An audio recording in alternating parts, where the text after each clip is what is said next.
These are quieter times these days for the owner of Minster Stud in Gloucestershire. It's not a very nice morning. But Willie Carson retains the same drive and enthusiasm to breed his next winner as he showed in a long and outstanding riding career.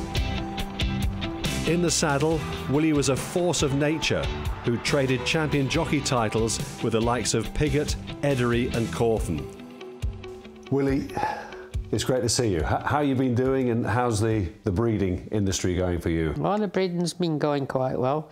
And it was very nice of you to come and see me, Mike. It's been a long time since we were together, but we had some good times together. We did. And I'll never forget when you and I started working together, how you were very patient with me, Willie, because I was putting you on a few horses that perhaps you shouldn't have been riding at that stage of your career. Possibly. With a trainer I've never heard of. Well, that landed me in trouble a couple of times, didn't it? But, Mike, don't forget how many times you were successful. Now, Willie, everybody thinks that you had this meteoric rise to stardom, you know, when you first started off, and you don't come from a racing background, and how did you get into horses, given your background in Sterling was, you know, a pretty humble one? Well, yes, very humble. Father was warehouse, Fife's Bananas. Mother was a waitress. And of course, when being introduced to family or friends, we say, oh, this is Billy. I was known as Billy then. This is Billy. And of course I heard, oh, aren't you wee? You ought to be a jockey. So it was drummed into me right from an early age. And then I saw a movie at the Allen Park Cinema, which was The Rainbow Jacket, and Robert Morley was in it, and it was about an apprentice becoming a jockey. The horse gets loose, he jumps on it, and then he gets on, you know, blah, blah, blah, the story. And I said, that's me. I was, I think, 11 years of age. Incredible. And that was me. I said, that's me. Yeah. And that's how it started. Mind you, we had a... I mean, I was reminding myself about the early days. I mean, your mum and dad took you down from Stirling down to Midland, which was a long, long way. 1957. Goodness me. And there was snow. I remember going over Brough. Snow either side. Oh, I said, where am I going? Going to the Antarctic. Anyway, it was hard, and you know, it's hard for any kid leaving home when they're 15. And I went to Midland for Gerald Armstrong, and basically that was it. You signed your life away, basically. You signed indentures to be an apprentice, and he was your master. You served your time, and then you must have wondered at one stage, when am I going to get my first ride? Well, that came quite early, but oh dear, it wasn't very good. Finished last. I actually had 22 rides before I rode a winner. I never thought I was ever going to be a jockey. Really? Deep down? No, never. I remember Robert Armstrong driving me to Lewis when I was apprenticed. I left Gerald Armstrong because he retired and went to Fred Armstrong in 1962. And then I was about 63 or 64. I was coming back after riding a couple of winners at Lewis. And Robert, I remember saying to him, funny things you remember, do you know, I just might make a jockey, you know. And that was when I started thinking I just might make it. And then, of course, the Lord Derby job came along. That was a big breakthrough, wasn't it? Very. You know, he was the aristocrat, and I was the working class, you know, little kid, you know. But he helped me up the ladder. Yes, he did a great job on me. And the highlight of that time, the first classic for you? High Top. High Top in the Guineas. On a horrible day. I've seen it in the film. Yes, it was pouring with rain. Yeah. I remember I had waterproofs on the photographs, and he made all the running. Bloody hell, making all the running. Soft ground at Newmarket in the Guineas. And he got away with it. High Top's win in the Guineas was the highlight of Willie's first championship season, and he defended the title in 1973. By the middle of the decade, he was the up-and-coming force in the weighing room, and in 1976, it was announced he would take over from Joe Mercer as first jockey to Dick Hearn. Look, you're sitting next to that beautiful cushion there. That was one of the golden years. 77, the Queen's Jubilee. Oh, Leicester Piggott. You're riding, and not only are you beating Leicester, I want to talk to you about Leicester in a second or two, but you're winning your second classic of the season there on the Queen's Filly after the Oaks. And Good girl. I mean, what a thrill. No, but I would say that was the best day of my racing career, was Jubilee. Right. It was a tremendous thing to have happened for Her Majesty. Going upstairs into the royal box after the race, the Queen Mum, she was buzzing. Yeah. And I think we had a little quiet, well done, ma'am, on the telephone. Great. That was basically the best day of my riding career. How did you beat Leicester on Alleged? Who would have thought you'd beat Alleged, the future dual art winner? I thought he went too soon. I think he went too soon, but he ended up making all in the arc, so maybe he didn't. I don't know. I don't know how that happened, but she was a very, very good filly. She was a good filly. It's the only time he was ever beaten, you know, Alleged. It's the only time he was ever beat was in the St. Leger. Anyway, we beat him, so it's good. I mean, I was just thinking, you know, there you were coming from an ordinary family in Stirling in Scotland, and Leicester, it became, you know, you and him became great rivals and great warriors for years, with his pedigree of champion jockeys and trainers and everything. He was bred for the job, wasn't he? Oh, he was bred for the job. Might have been at that time. He wouldn't be overweight now, but at that time, you know, he didn't eat a lot, poor fella, and he smoked his cigars and his black coffee. Were you in awe of him when he came? Of course. Yeah, I guess you all were. But he was the king. No, you must remember that all the press, everybody's in awe of this guy. He's the greatest. He's this. He's like the Muhammad Ali, isn't he? I have to read it every day. That this is the guy I've got to beat. So I can't think like that. I've got to think I can beat him. I've got to fight against this guy. I can't think that he's the best. I've got to start thinking that I'm the best. He was such a natural on a horse, you know, the balance of a horse. He had it, But his style was unique. Oh yes, he used this style. He pivoted on top of an animal. The balance is there, like these jockeys. Oh, don't get me started. These bump jockeys nowadays. Do they understand that they're stopping the horse every time they go back and bump a horse? Don't interfere with the horse. Get them. Your jockey should be like that on a horse, not bumping, getting back. Get forward. And pivot on the horse. Leicester Piggott, you know, all your weight forward. But no one could mimic Leicester, though, could they? You couldn't impersonate his style. It was. Well, you couldn't. You were a different shape completely. I was trying to be like Doug Smith. Yeah. Was that who you modelled your style on? Yeah. Doug Smith. Yeah. In the 1977 Derby, it was indeed a contrast of styles as Leicester and the Minstrel just got the better of Willie and Hot Grove in a memorable duel. It was Leicester's 7th Derby. And then 2 years later, you crack it. You win the Derby on Troy. But that race sticks in the memory for lots of reasons, Willie. I don't know why. Maybe because it was the 200th Derby. It got a lot of publicity. Well, but it was a good Derby that year, and you absolutely, I mean, you hosed up, didn't you? I think they went too fast. Do you? So I ended up being, half a furlong behind, turning at Tattenham. Wasn't all... I didn't really mean to be that far back, but that's what happened. And of course, when we get to the furlong pole, I'm hitting the front too soon, as it were, a furlong and a half out, and then he goes and wins 8 lengths. Back then, the crowds were a lot. There was 250,000 people there, either side, the non-paying people, you know, they just go for the day out. And I remember this green strip, just the green strip, black either side, people's heads, black. And when I got to the outside and going, I saw this green strip and a few horses here, and I was just feeling as though this guy had 6 inch.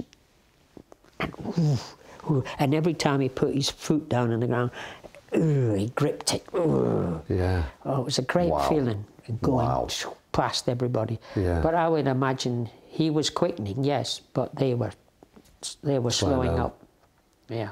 The 1979 Derby opened the floodgates for more classic success. The Derby and Oaks double was secured in 1980 with Hen Bitten by Ream, as well as a 2,000 guineas that year with Known Fact, making it Willie's most successful season to date. And then in 1988, Willie made history by becoming the first jockey to breed and ride a classic winner when Minster Sun won the St Leger in Lady Beaverbrook's colours. But because Dick Hern was recovering from heart surgery at the time, the licence had been taken over temporarily by Neil Graham. Hern was well enough to take over the licence again at the start of the 1989 season, but was asked, controversially, by the Queen's racing manager Lord Carnarvon to vacate West Ilsley stables by the end of the year.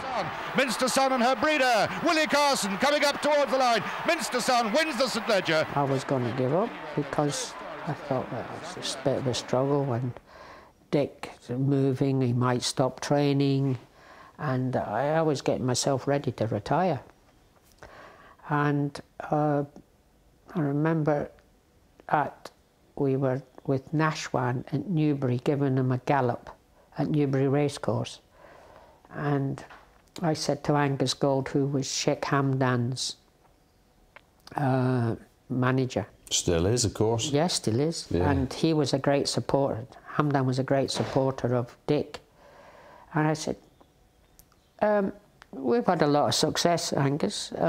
How about asking your boss if I could be his first jockey next year? As I'm thinking, shall I give up? You know? Yeah. Anyway, it happened. I got the job. Got a few quid as well. I don't doubt you did. So Willie was Sheikh Hamdan's new jockey, and hopes were high that Nashwan might develop into a classic colt. This is when the famous gallop happened. I want to go back to the spring. I want to go back to the day when you had that gallop on the trial ground. Oh, you were in on this. Well, look, yeah. I mean, only on this small way, never enough, is it? I had my L plates on then, Willie, but I remember you coming off that gallop and saying, I remember talking to you, because you used to talk to me every day in those days, because booking rides and everything like that, and you said, I said, how did it go this morning? He said, well, I would say they've all got me to beat, you know. I remember thinking, did he just really say that? I mean, how good was that gallop? What was so impressive about it? I mean, it's in legend now. It's in racing folklore, isn't it? Yeah. So we got this gallop along the flat on the top and the ridgeway, 7 furlongs. And I remember Lon Weinstock was out because he was thinking he would be out there to see his horse work before the Guineas. And we worked with 3 others. I was allowed to kick him out, you know. So I said, go on, son, let's go. So I can let him go. Boom. And I pulled up. I said, well, that was all right. I like that. Nice feel. Yeah. Nobody there. Miles behind. There was nobody there. So I trotted back to Proctor, Brian Proctor, who was chief work rider. I said, Brian, what did you pull up for? And I can see his face now. Willie, we didn't pull up. I beat him over that 2 furlongs. I must have beat him half a furlong. Right. So that, ding, ding, ding, ding. Yeah. And so the Guineas was on all of a sudden, big time. The lad got back on Nashman. I got into the Land Rover with Lord Weinstock, Dick, and it was, we're chatting away saying, well, this horse, he must have a great chance in the Guineas. And Lord Weinstock had one of these big, newfangled mobile phones. I said, sir, you're in the right spot. I said, use that. Got a signal. Yeah. And of course, no apps I've never seen so many lads. There's a phone box in West Ilsley. Amazing. They're all queued up to get onto their punters. What a gamble. Did you expect him to win the Guineas a bit more easily than he actually did, Willie? I know you won the Guineas well enough, didn't you? Yes, I did. What a stride he had, didn't he? Yes, I did. I actually got to the races and Dick said, let him use his stride. Let him use his stride. And what a stride. Yeah, lovely. And I think I let him go too free in a way. That's why he didn't win he could have went further if I'd been a little bit more quiet early on with him. You're picked up and gone. But the main thing was to win. I remember thinking at the time, this is Dick Hearn sticking two fingers up saying, I can still train these horses. Yes. I mean, given how unhealthy, or at least how disabled he was, there's an extraordinary performance by him. It was. And another little quote coming out, Dick being interviewed after the race was, Dick, do you think this horse will be able to come down Tattenham Hill? This horse will gallop down the side of a building. So, could Nashwan emulate Nijinsky by becoming the first since to win both the Guineas and the Derby? Basically, I only had one horse to beat, didn't I? Cacoethes. Yes. And in the race itself, I went too soon. I did go too soon, but I had Greville in front of me there, and I could see him giving the signs. Oh, there's not a lot left. Ooh. Kill him. Kill him. Get him. Kill him. Get him. Put him under pressure. He got tired, and he hit the rails before the winning post. On the camber. Well, not so much camber. Because he was empty. Tired. He was empty, gone. Okay, yeah. And he hit the rails and bounced off the rail before the winning post. And then we get to the Eclipse. The Eclipse was a fantastic race. They called it in the newspaper the race of the century. They called it. Yeah. Anyway, there was a lot of pressure going into the race. Warning in there. Warning. Indian Skimmer. Indian Skimmer. Opening verse. Ah, that horse, opening verse. Now, I never heard of him. Yeah. And now, of course, he was lead horse for Indian Skimmer and Willie Ryan. And so in the race, I'm worried about all these superstars, you know, all around me, warnings, and I'm watching them, and I'm riding my horse, and watching them, seeing what they're doing. And of course, took no notice of this thing in front. We turn into the straight. Well, you needed binoculars to see him. And I went, what is it? What is that horse? And it's going, what is it? What has he done? How good is he? He was a horse, he was a pacemaker. I hadn't taken into consideration his form or anything. And you didn't know he was going to win the Breeders' Cup Mile. No, and I'm going, oh, well, I better get after him, because he was at least 10 in front with 3 to go. So I, boom, put the boot in, hit the accelerator, and of course, whoosh, I hit the front, furlong half out, and of course I get to the winning post and he's finished, tired, and I knew by the way he pulled up, his head down, he was tired. Willie believes that those exertions at Sandown bottomed Nashwan, and he wasn't at his best when he won the King George VI and Queen Elizabeth Stakes against Cacoethes, his old rival, at Ascot. It's Nashwan and Cacoethes now, the big 2 3-year-olds as they race towards the line. Nashwan on the far side, Cacoethes on the near side. As they race to the line, it's Nashwan and Cacoethes, and Nashwan has won it. Nashwan has won it from Cacoethes, top class, it's third. Nashwan was one of the best horses Willie ever rode. The fastest he sat on, though, was undoubtedly Deja.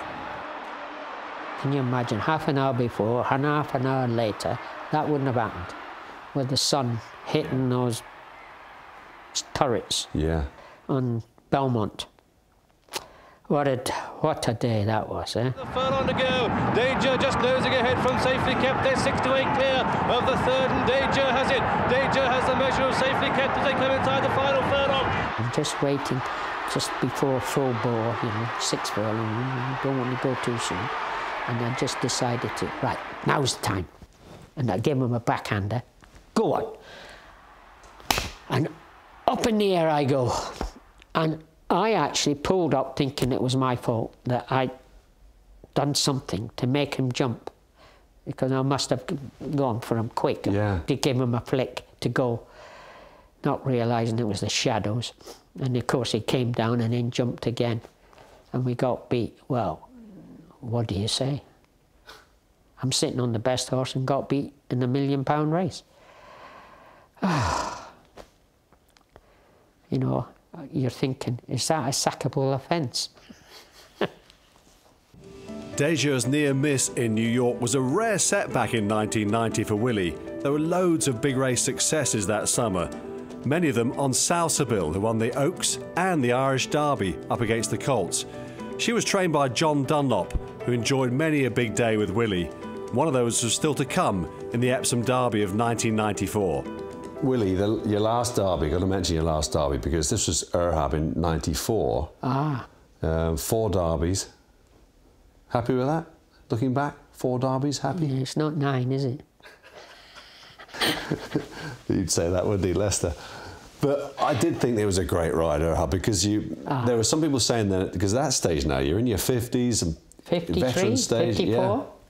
And 53. You went round the inside all the way. Yeah. Those that said, oh, he's losing his nerve, what a load of rubbish. Who said that? I was careful, of course. I mean, experience tells you to be careful, but I hadn't lost my nerve.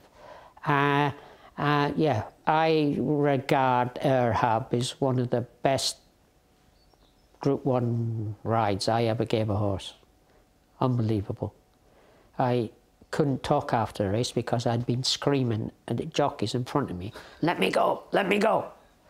And I went right round the inside. I don't think I went round the horse, you know, until the furlong pole, and then I came out. Yeah. Yeah, that basically was a very good ride. Perhaps not as famous, though, as his Under the Trees ride on Bari in the Queen Elizabeth II Stakes in 1995. Bari has got her, he's striding away now, he's going to win the Queen Elizabeth II Stakes, and he's going to win it very easily. Bari has won it at the line. Bari is the winner. Second is Ridgewood Pearl. The following summer, Willie was lucky to survive being kicked in the parade ring at Newbury. He was seriously injured, and retirement looked inevitable. When did you know that you weren't coming back? Did you know when you came out of intensive care? Did you have time to think about things? No, I didn't know. I didn't know. I was trying to come back. Yeah. I was trying to come back, but I was 54. It'd been a long time off, so it didn't happen. Would you look back now and say things have worked out pretty well, haven't they, touch wood? Well, you don't have to touch wood, because it did work out well. It has worked out well. My life has been very lucky, because everything that you would wish for yourself basically happened. I rode plenty of winners, got married twice, ended up with the right one, of course.